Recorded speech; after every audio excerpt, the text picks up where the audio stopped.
Olá pessoal, tudo bem com vocês? Dando continuidade então ao nosso propósito de leitura da Bíblia, hoje no capítulo 14, 15 e 16 do livro de Marcos. Espero que Deus fale muito ao seu coração. É importante destacar que os outros evangelhos vão complementar um ao outro, terão histórias, haverão mais detalhes. Então, para você ter uma compreensão maior sobre Jesus, sobre a vida dele, o que ele fez, o que ele veio fazer, sua morte, sua ressurreição, o interessante é olhar para os quatro e entender que cada um expressou detalhes numa ótica diferente, de um jeito diferente, que vão se completar e vão deixar muito mais rica a leitura, e o nosso conhecimento sobre Jesus com certeza será maior. No capítulo 14, então, ele começa falando sobre a história de uma mulher que derrama um perfume caríssimo sobre Jesus, a reação que isso causa nas pessoas à sua volta, de indignação, e eles têm um discurso no sentido, olha, a gente poderia ter dado para os pobres, por que você fez isso, E Jesus, de alguma maneira, não repreende ela, repreende eles, Como às vezes é possível repreender quem Jesus está, de alguma maneira, admirado ou ficou feliz com a reação dela, E aqui vai expressar algumas coisas. A primeira delas que eu queria destacar é que sempre haverão pobres e que é uma responsabilidade nossa cuidar deles. A outra coisa é que é possível mascarar o nosso coração com um discurso, que aparentemente parece bom, mas dentro do nosso coração, às vezes a intenção é errada, é má, E ele vai dizer quem era essa pessoa nos outros evangelhos, que é Judas. Ele não estava dizendo isso porque amava os pobres e queria servir, ele estava dizendo isso porque era ladrão e roubava o dinheiro que era depositado ali.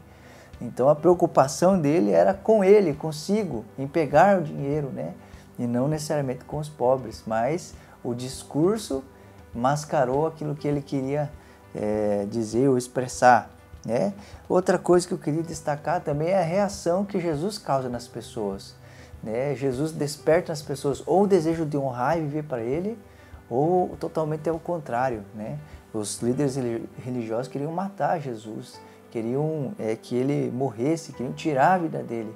E outras pessoas, muito pelo contrário, queriam servi-lo, honrá-lo e dar aquilo que tinha de mais precioso. Outra coisa também importante destacar é que aquilo que entregamos a Jesus não é um desperdício, muito pelo contrário. Desperdício talvez seja gastar com outras coisas de outra maneira, mas aquilo que entregamos a Deus, seja o nosso tempo, o nosso dinheiro, o nosso recurso, seja o que for, nunca é desperdício. Aqui no versículo 10 vai falar então agora sobre Judas, que decide trair Jesus, e vai dizer assim, olha o que diz bem no finalzinho. Então ele começou a procurar uma oportunidade para trair Jesus. Sabe por que Judas conseguiu trair Jesus? Porque ele procurava uma oportunidade para fazer isso. O que eu quero dizer com isso? Às vezes eu e você estamos procurando uma oportunidade para trair Jesus. Mas como assim, pastor? Às vezes nós estamos assistindo coisas que é facinho para a gente trair Jesus. É como se a gente estivesse procurando uma oportunidade para traí-lo, para desonrá-lo, para fazer o que ele não gosta, o que ele não quer. Judas traiu Jesus porque procurava uma ocasião para isso.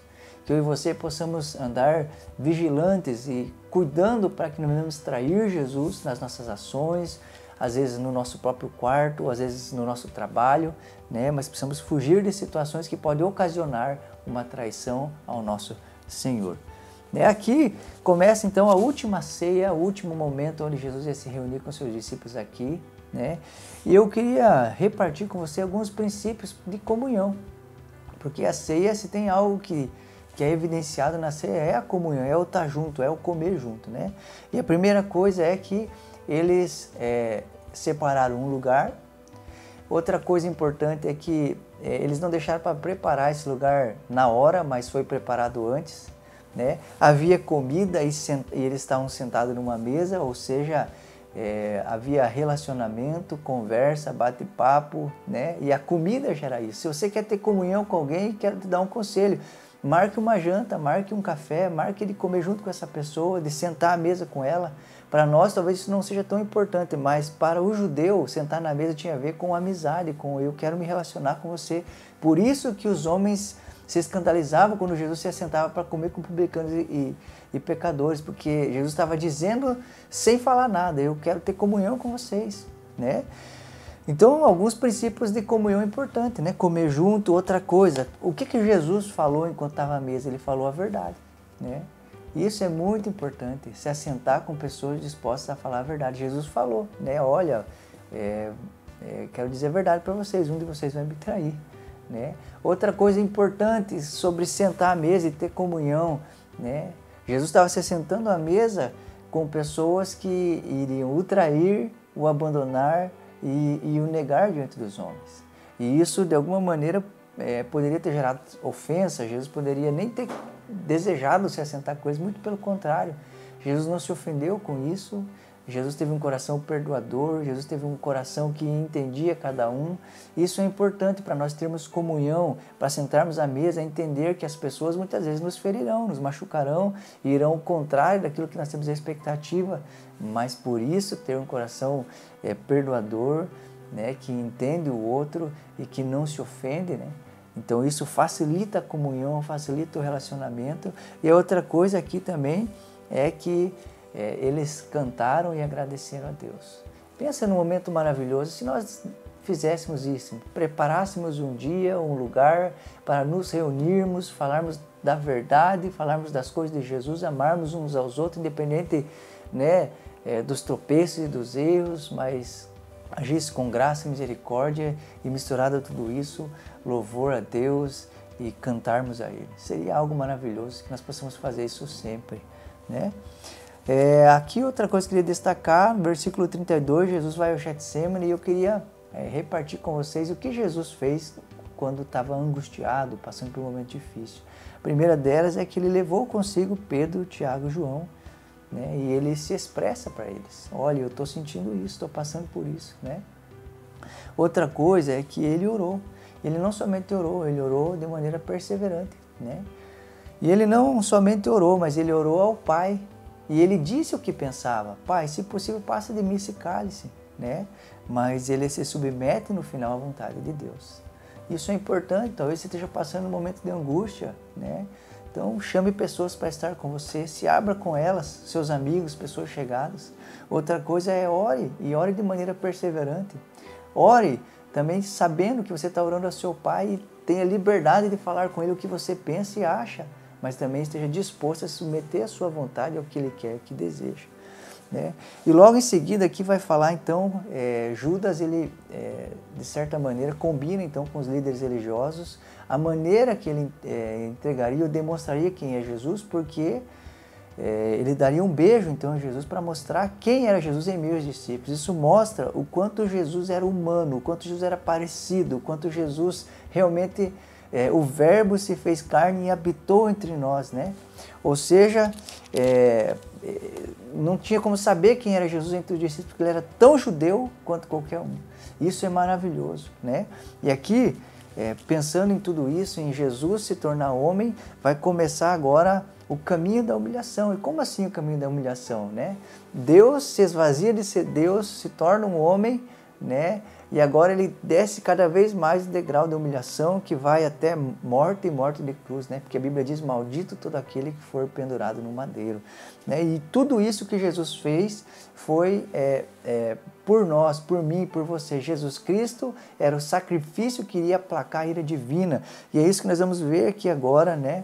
Quem crucificou Jesus não foram os romanos, quem crucificou Jesus não foram os líderes religiosos, quem crucificou Jesus foram os nossos pecados.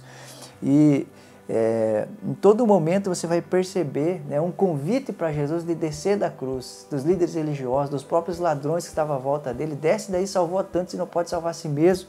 Mas Jesus sabia muito bem para o que havia nascido e sabia o que Deus esperava dele. A gente vai perceber também no versículo 33, né, Jesus agora, de certa maneira, dizendo ao Pai: Deus meu, por que me desamparaste? Já falei isso no livro de Mateus, mas gostaria de repetir aqui. É a única vez que Jesus não chama o Pai, né, de Pai, mas ele vai chamar de meu Deus. Por quê? Porque nesse momento Jesus Cristo estava levando sobre ele os nossos pecados, se tornando órfão para que nós pudéssemos se tornar filhos. Jesus Cristo, ele carrega a cruz que era do Barrabás, e Barrabás significa o filho, né, do Pai. E Barrabás era o filho do Pai que pecou, né, e agora foi livre, porque o Filho do Pai que nunca pecou, Jesus Cristo, está tomando o lugar dele para que ele pudesse viver, né? E aqui também vai falar, capítulo 16, né, E Jesus então morre e, né, isso não era uma novidade. Jesus havia sempre expressado isso para os discípulos e disse a eles: olha, eu vou ressuscitar e me encontre na Galileia. Mas os discípulos, de certa maneira, não acreditam nisso, né, e ficam trancados, chorando. Alguns vão por caminhos totalmente ao contrário daquilo que Jesus havia falado. E eu queria destacar algo aqui no versículo, capítulo 16, vai falar aqui bem no finalzinho, no versículo 7. Agora vão e digam aos discípulos, incluindo Pedro, que Jesus vai adiante deles a Galileia. Vocês o verão lá, como ele lhes disse.